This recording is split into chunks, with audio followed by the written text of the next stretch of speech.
Good day, everyone. I am Kenneth John D. Piala, together with Mr. Melne Liarn Aripaypay, and we are tasked to discuss the Module 2, Lesson 3, which is the melody and harmony.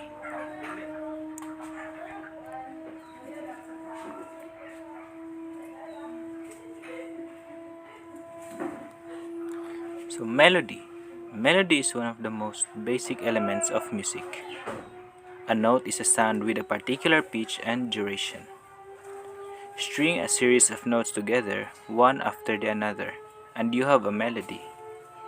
But the melody of a piece of music isn't just any strings of notes. It's a notes that catch your ear as you listen. The line that sounds most important is the melody. So when we talk about melody, it is a succession of pitches in rhythm. It is usually the most memorable aspect of a song, the one listener remembers and is able to perform. So there are some common terms used in discussions of melody that you have may find it useful to know. First of all, is the melodic line of a piece of music is the string of notes that make up the melody. Extra notes, such as trills and slides, that are not part of the main melodic line, but are added to the melody either by the composer or the performer uh, to make the melody more complex and interesting, are called ornaments or establishments.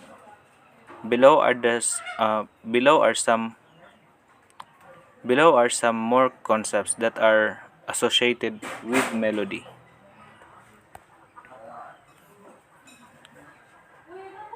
So next we have the melodic phrase. Melodies are often described as being made up of phrases. A musical phrase is actually a lot of grammatical phrase.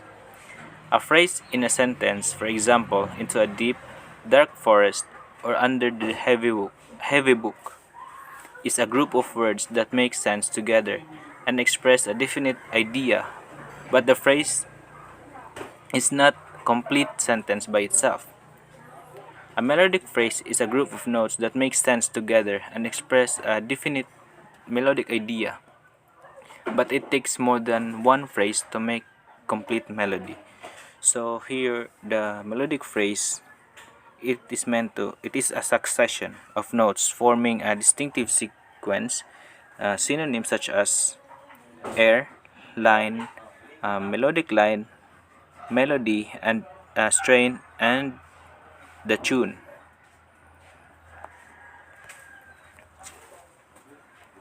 So here is the example of the melodic phrase.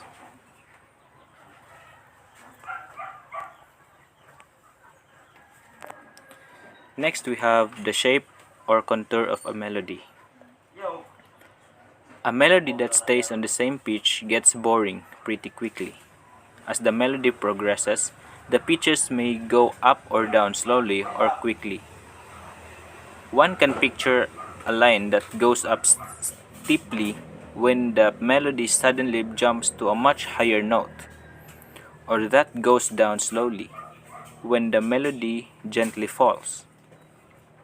Such a line gives the contour or music of the melodic line.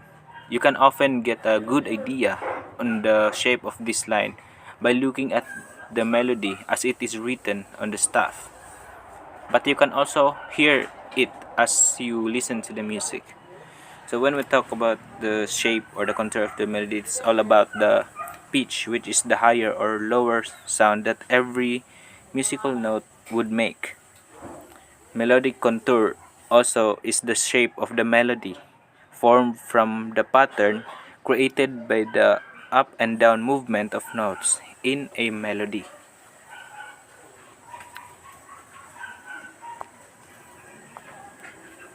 So here's an example of the shape and contour of a melody.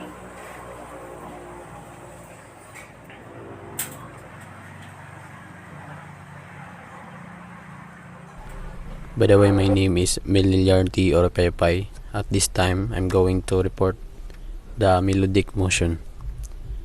So melodic motion, another set of useful terms, describe how quickly a melody goes up and down.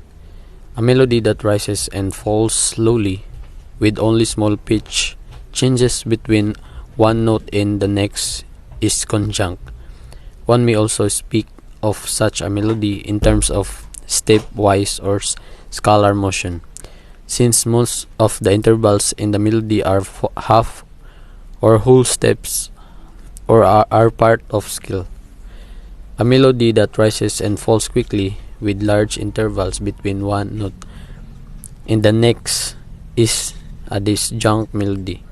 One may also speak of leaps and the melody.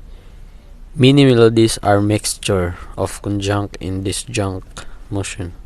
So here's the example of melodic motion or the tabs. The tabs of conjunct, disjunct, and mix.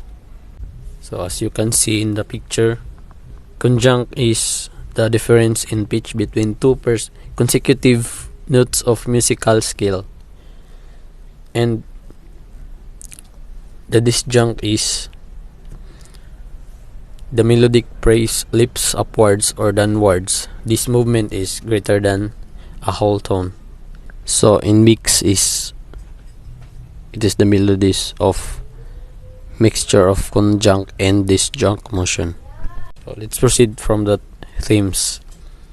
So themes is a longer section of melody that keeps reappearing in the music. For example, theme in variation is often called a theme. So themes generally are at least one phrase long and often have several phrases. Many longer work of music such as symphony movements have more than one melodic theme. So here's the example of theme from Beethoven's Symphony Number 9. So let's proceed from pitch.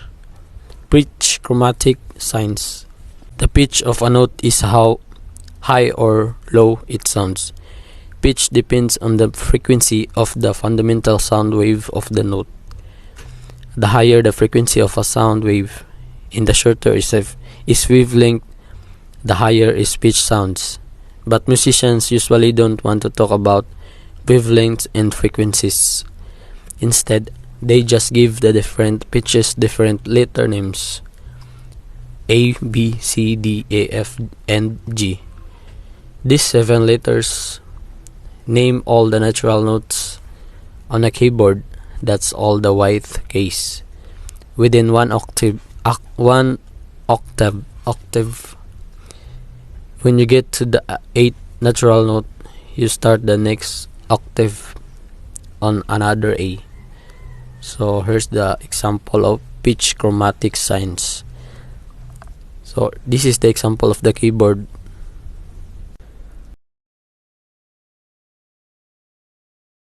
So that's the end of our discussion. Thank you and God bless.